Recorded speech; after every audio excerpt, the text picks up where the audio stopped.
Buenos días con todos. Agradecer a la doctora y a quienes han organizado por la invitación.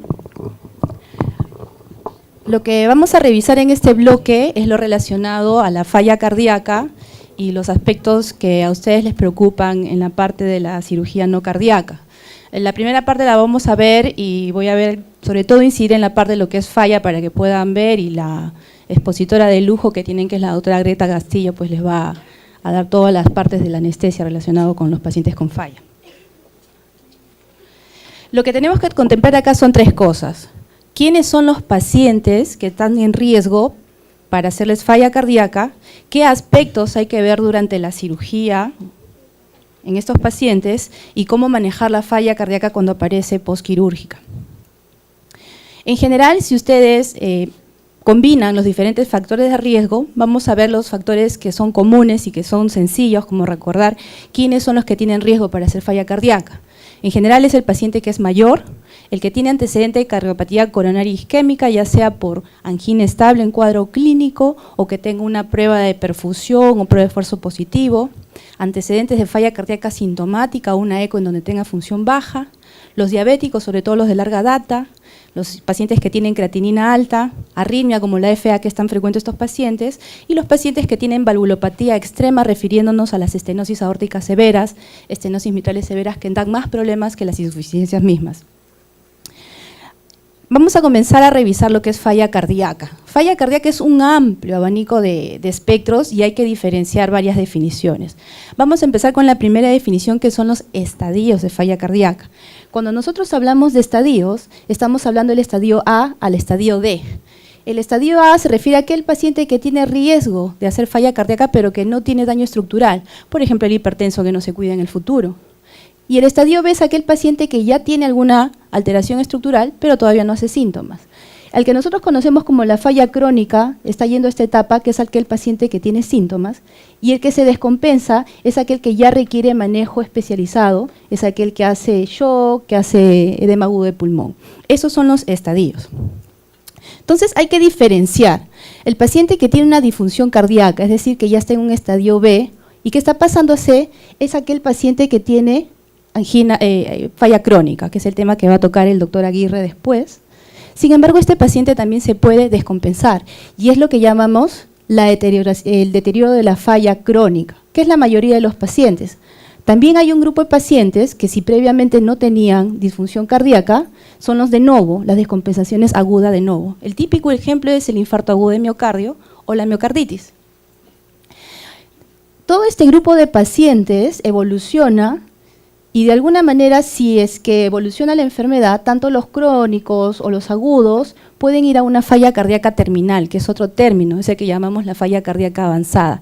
Tal vez sea el grupo que ustedes menos vean, pero este es el grupo de pacientes que van a necesitar asistencia ventricular, son los pacientes que están indicados para ir a trasplante, que es el menor porcentaje, es lo que menos se ve en los hospitales, pero sí hay que conocerlo, porque la definición es distinta. Y en cuanto a las clasificaciones, la clasificación de la New Heart Association está definido para lo que es la angina crónica, la que ustedes conocen. Lo que es la falla terminal, existen subclasificaciones, que es la del Intermax que utilizamos, y tanto la falla aguda como la de novo, la crónica que se deteriora, combinando los signos de bajo gasto con los signos de congestión, vamos a tener los diferentes síndromes. Entonces, se están dando cuenta que en lo que es falla cardíaca es un abanico amplio y hay que definirlo a dónde pertenece. Para darles un ejemplo en falla avanzada. Falla avanzada es un paciente que generalmente ya está en NYHA 3, NYHA 4, tiene función menos de 30%, se hospitaliza frecuentemente a pesar de su terapia porque cualquier cosa lo descompensa, ya tiene intolerancia a las medicinas, es decir, no tolera la dosis de IECA porque hace hipotensión, no tolera el beta-block porque se congestiona, generalmente los valores de péptido natriurético son muy altos y a pesar de la terapia el paciente tiende a tener cuña y presión de aurícula derecha altas. La clasificación de Intermax, inclusive dentro de la falla avanzada existe espectros de falla avanzada, que van desde el paciente con Intermax 7, que es este avanzado, una NYHA 3 que puede estar en su casa, y va progresando hasta un paciente que inclusive se hospitaliza frecuentemente, es el que llamamos el frequent flyer, hasta pacientes que ya dependen de inotrópicos, que tienen que estar hospitalizados, y aquel paciente que ya entra en shock cardiogénico. Entonces, dentro del espectro de los avanzados también hay subclasificaciones. Pero lo que nos compete generalmente a nosotros y a ustedes en el manejo de los pacientes que se descompensan en la cirugía son este grupo de los síndromes de falla cardíaca aguda. La mayoría son pacientes crónicos que tienen una descompensación aguda. También el otro síndrome es aquel que hace el EAP hipertensivo, el edema pulmonar no necesariamente hipertensivo, aquellos que se descompensan secundariamente a un síndrome coronario, y también tienen la forma de presentación más severa que es el shock cardiogénico. Acá también consideran a un grupo que es la falla derecha, en donde el ejemplo más frecuente es el infarto de ventrículo derecho que hace síntomas. Entonces vamos a revisar algo de la fisiopatología en este contexto, o sea, los pacientes del subgrupo de la falla cardíaca aguda. ¿Qué es lo que ocurre? Quien tiene mucha revisión de esto es Cotter, y acá hay dos caminos, ¿no? La vía cardíaca y la vía vascular. Lo que ocurre en la vía cardíaca es que un paciente que ya tenía baja función previa o que hace un infarto, que hace una falla cardíaca de novo, ocurre una disminución del gasto cardíaco, hace síndrome bajo gasto, esto aumenta las presiones venosas, baja la diuresis con deterioro renal, pero también hay lo que es congestión, con aumento del capilar y disfunción diastólica. Por otro lado, también existe la vía vascular, y este es el aporte que hace Cotter. Tenemos que el paciente por la vía vascular, que también no mejora o empeora la reserva de contractibilidad cardíaca, también se activa un fenómeno inflamatorio neurohormonal que es importante. Esto lleva a un aumento de la resistencia arterial, esto hace una redistribución del flujo y todo contribuye a la congestión. Si ustedes se fijan acá en la fisiopatología, están centradas los tres principales tratamientos: los inotrópicos por bajo gasto, los diuréticos por la congestión y los vasodilatadores en lo que se refiere a la resistencia vascular. Factores desencadenantes. Siempre en la falla cardíaca aguda hay algo que lo descompensa. Si no es así, es la progresión misma de la enfermedad. Lo principal es aquel paciente que no cumple su tratamiento. Se comió un ceviche pues un día, ahora en verano, o dejó de tomar su furosemida, la sobrecarga de volumen, que es muy importante y que es lo más frecuente, la arritmia, que haga una FA con respuesta alta, que tenga una enfermedad de fondo isquémica que falta corregir, el valvular que está progresando, o la cirugía misma, con todas las drogas que son necesarias para utilizar en anestesio. Otras causas que también hay que considerar, ¿no? Si está infectado, si tiene un problema endocrinológico de fondo, si la hemoglobina está bien, ha hecho TEP, o un problema de disección aórtica, que son los menos frecuentes, pero siempre hay que buscar las causas desencadenantes. ¿Qué hacer ante el paciente de alto riesgo de falla cardíaca aguda durante el perioperatorio? Acá, cuando se hace la evaluación prequirúrgica, hay que evaluar y optimizar el tratamiento médico. Estaba con furosemida, si estaba en NIHA 3, 2, tratar de llevarlo a 1, aumentando los diuréticos, etcétera, etcétera. Tratar de acortar el tiempo quirúrgico, tratar de utilizar la técnica quirúrgica que le produzca menos agresión, menor tiempo, y en muchos casos, si la cirugía es de tipo electiva y no es algo urgente para el paciente que complique su vida, en muchos casos, si es que el paciente es de mucho riesgo, es suspender la cirugía. Si el paciente tiene pruebas positivas para perfusión o tiene una coronariografía y hay algo que corregir, es preferible mejor revascularizar las coronarias. Planear la técnica de anestesia, tanto en su estrategia, sus etapas, lo que se va a usar, eso lo va a tocar la doctora, no voy a ahondar más. Y el tema de la monitorización en el perioperatorio, que dependiendo del paciente debe ser intenso y agresivo. En muchos casos, cuando no hay la parte, digamos, de utilizar una UCI general si es que fuera necesario, o si es que no tienen los implementos para manejar un paciente complejo, hasta tal vez referirlo si es que se pudiera.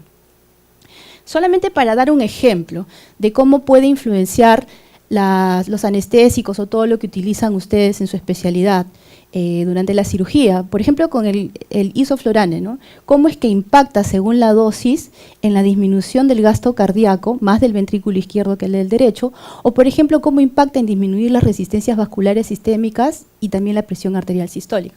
Entonces, el conocimiento que ustedes tienen de la farmacología, de todo el bagaje que ustedes manejan de los fármacos en anestesio, lo tienen que tener en cuenta para ver los efectos en estos pacientes.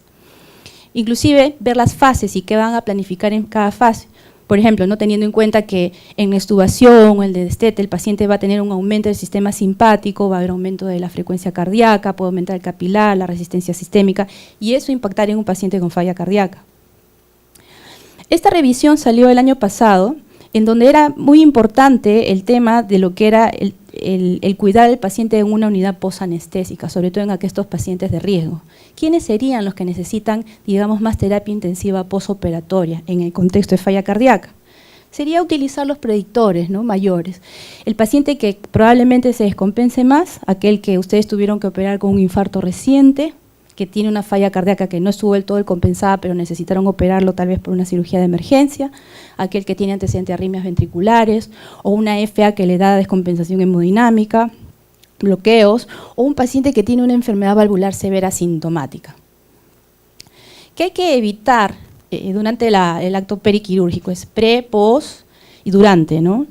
Los episodios de inestabilidad hemodinámica, ¿no? No permitir que haga taquicardia ni bradicardias, ni hipotensión ni hipertensión, mantener más o menos en un 30% con respecto al basal, porque acá hay que mantener el tema de la perfusión coronaria. Si mantenemos una buena perfusión coronaria, no se va a deteriorar más y no va a seguir el círculo vicioso de la falla cardíaca.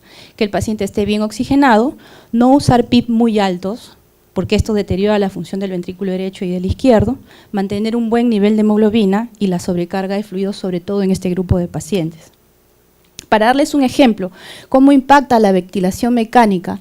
En un paciente normal hay una disminución, sí, en un momento, sube la presión, acá baja, pero miren cómo impacta en una falla derecha, ¿no?, en lo que es la presión arterial, y esto tiene su implicancia luego en el ventrículo izquierdo. Entonces tienen que tener en cuenta todos esos parámetros y sobre todo cuidar el PIB.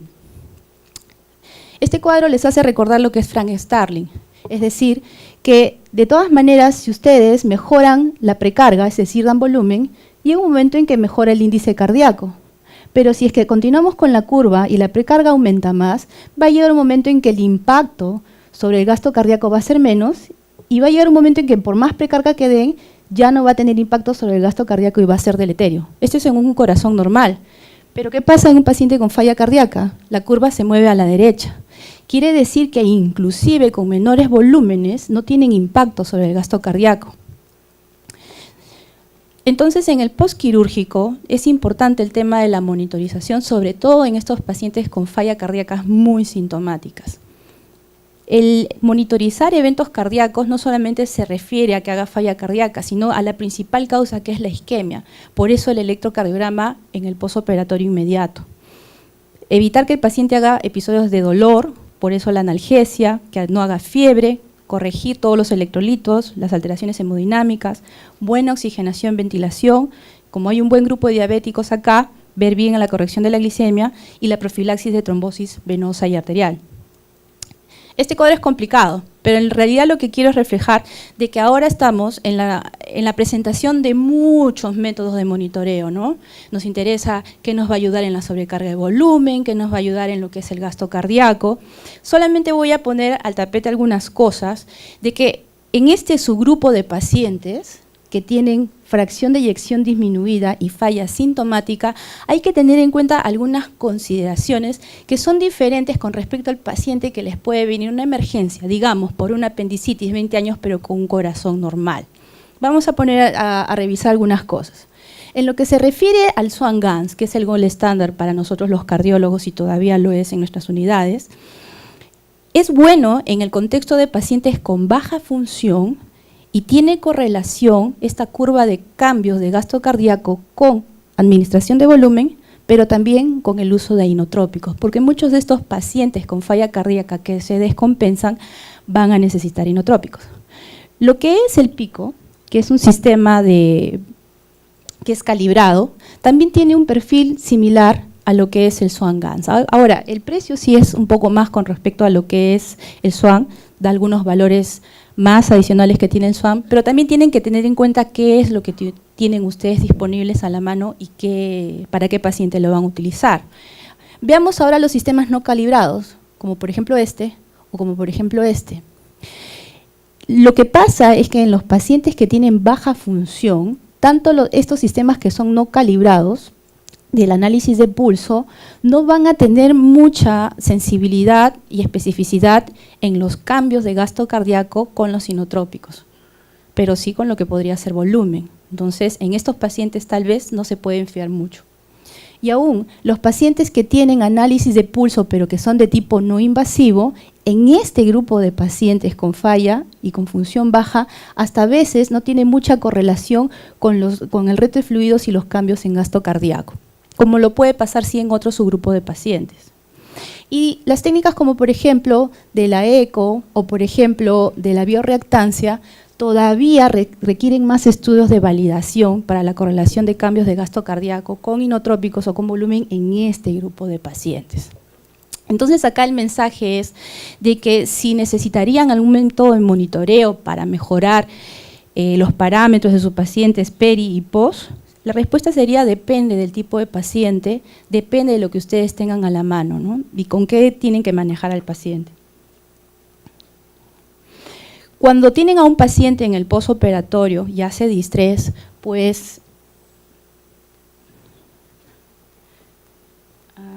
no solamente sería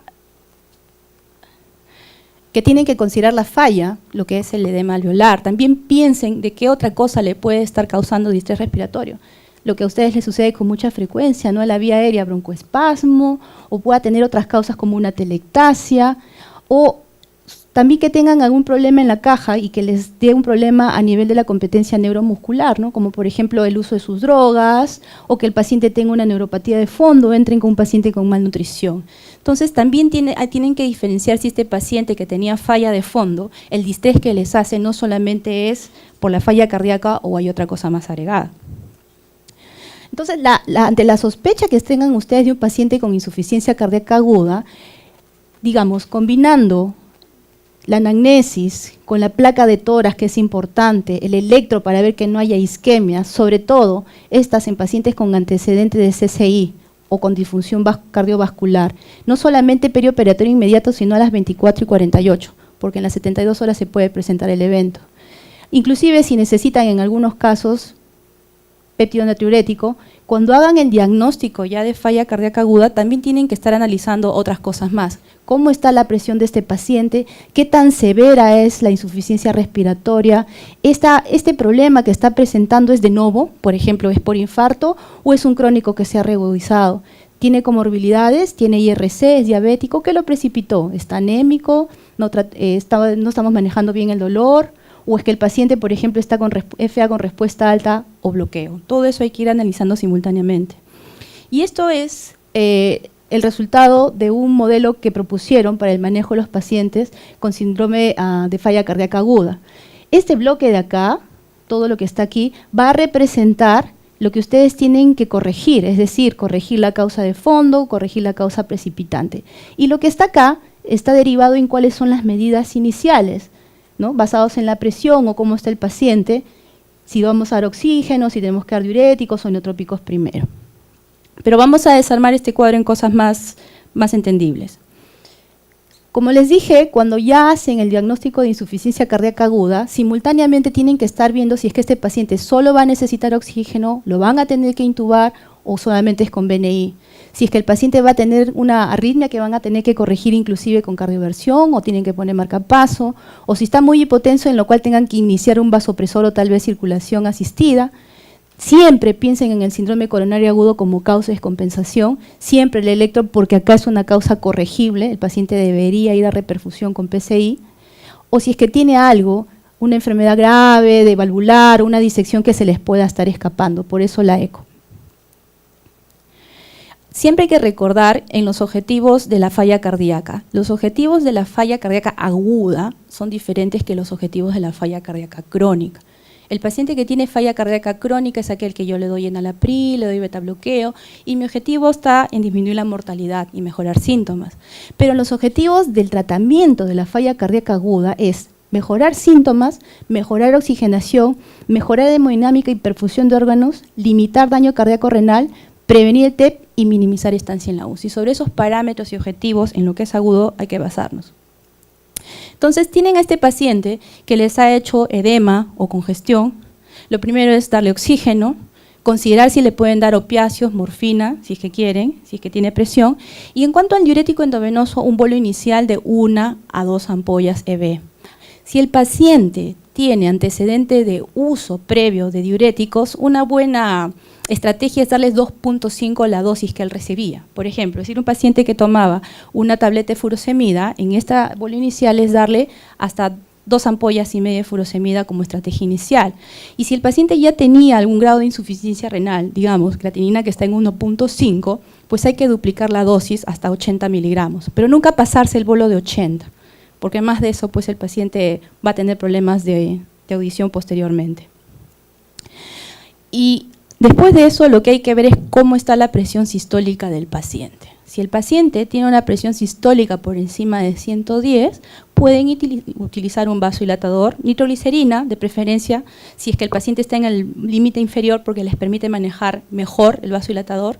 Si el paciente hace un EAP hipertensivo, por ejemplo, con presiones de 160, pueden inclusive poner bolos o utilizar el Isoquet, que tiene mejor rango. Y si el paciente está en una presión limítrofe entre 85 y 110 que no les anima a poner el vasodilatador, pero todavía no poner el vasopresor, pues esperar la respuesta de la furosemida. Que en este caso lo ideal, si el paciente tiene buena depuración de creatinina, en 2 horas hay que reevaluar y ver si ha orinado entre 300 y 500, que es un buen objetivo, y el paciente ha hecho mejoría clínica. Si el paciente tiene problemas con la creatinina, no esperen más de 300, que sería un objetivo aceptable. Pero ahora, si el paciente está con una presión sistólica menor de 85, es aconsejable iniciar dobutamina 2.5 e ir subiendo e ir titulando la respuesta. Pero si el paciente tiene menos de 85, inclusive 70 o con 85 ya tiene signos de hipoperfusión, es decir, de shock, ya no esperar iniciar la dobuta, sino de frente un vasopresor, como por ejemplo noradrenalina o dopamina. Acá, después de que den las medidas iniciales, siempre hay que reevaluar al paciente y el tiempo para reevaluar es 2 horas y ver si el paciente mejoró. ¿Qué pasaría si es que su paciente no mejora? Acá hay que evaluar otros parámetros después de las 2 horas. Ver si es que el paciente, cómo está la presión. Si el paciente se les hipotensó y sintomáticamente con el vasodilatador hay que suspenderlo, y si no mejora, ya considerar poner el vasopresor o aumentar la dosis del vasopresor. Ahora, si el paciente ya les muestra signos de shock o hipoperfusión, como el caso de nuestros pacientes que tienen pues función 20%, si no es suficiente los vasopresores o los inotrópicos, inclusive nosotros ponemos balón de contrapulsación aórtica porque es lo que tenemos, ¿no? Y tal vez tengan que hacer un cateterismo derecho para tener que manejarlo ya con parámetros hemodinámicos y optimizar. ¿Qué pasa con la parte de la saturación? Si el paciente no mejora los objetivos de saturación, inclusive si el paciente está ya con signos de shock, pues intubar de frente, no utilizar BNI si está chocado, pero si es que el paciente tiene buena presión pero todavía no mejora la saturación, considera el uso de BNI, ¿no? En cuanto a la respuesta de diuresis, si ustedes continúan monitorizando y ven de que el paciente no alcanza buenos objetivos de diuresis, es decir, menos de 20 cc por hora, acá lo que hay que ver es que generalmente, bueno, sus pacientes que son operados tienen un catéter vesical, pero si no lo tiene, colocarlo para confirmar que realmente no sea un problema de globo que se está formando, y a subir la dosis de los diuréticos. Cuando ustedes ya necesitan utilizar 12 ampollas de furosemida, es mejor que lo pongan en infusión y ya no en bolos cuando pasan esa dosis. Y si no responde, tal vez considerar dopamina a dosis bajas. En este escenario también ver si necesitan cateterismo derecho para poder optimizar según parámetros. Puede ser de que no esté mejorando porque el gasto está bajo o exista otra causa más, como los pacientes con IRC o los pacientes que tienen problemas pulmonar. Y en muchas veces, cuando no consiguen el objetivo, considerar la ultrafiltración. Y este ya es un corazón asistido, que ustedes ya lo han ayudado después de todo, y vamos a ver algunos mensajes para que lleven a casa, ya para terminar. Que recuerden que existen diferentes formas de presentación de insuficiencia cardíaca. El crónico, el agudo, donde lo principal es el crónico reagudizado, y el principal representante del agudo de novo es el infarto, que estos agudos tienen diferentes formas, síndromes de presentación, combinando los signos de bajo gasto o congestión, si predomina alguno de ellos, y que estos pacientes cuando progresan en la enfermedad, existe un grupo que se llama falla cardíaca avanzada, que también tiene otro espectro de manejo. Recordar que los pacientes que tienen riesgo para hacerles falla cardíaca son los mayores, que tienen antecedente de cardiopatía coronaria, los que tienen falla cardíaca ya sintomática, insuficiencia renal, diabéticos, arritmias. Y en cuanto a los aspectos de la periquirúrgicos, siempre optimizar la terapia médica, considerar que cómo van a monitorizar, si tienen que enviarla a una UCI depende del diagnóstico del paciente, siempre lograr la estabilidad hemodinámica, evitar la sobrecarga del volumen, hemoglobina óptima, manejo del dolor. Y en cuanto a la falla cardíaca que se les puede presentar postquirúrgica, siempre tener el diagnóstico, en cuenta el diagnóstico diferencial, siempre estar pensando en las causas precipitantes para irlas corrigiendo, el manejo inicial según la presión arterial sistólica y a las 2 horas tener que reevaluar el manejo inicial. Muchas gracias.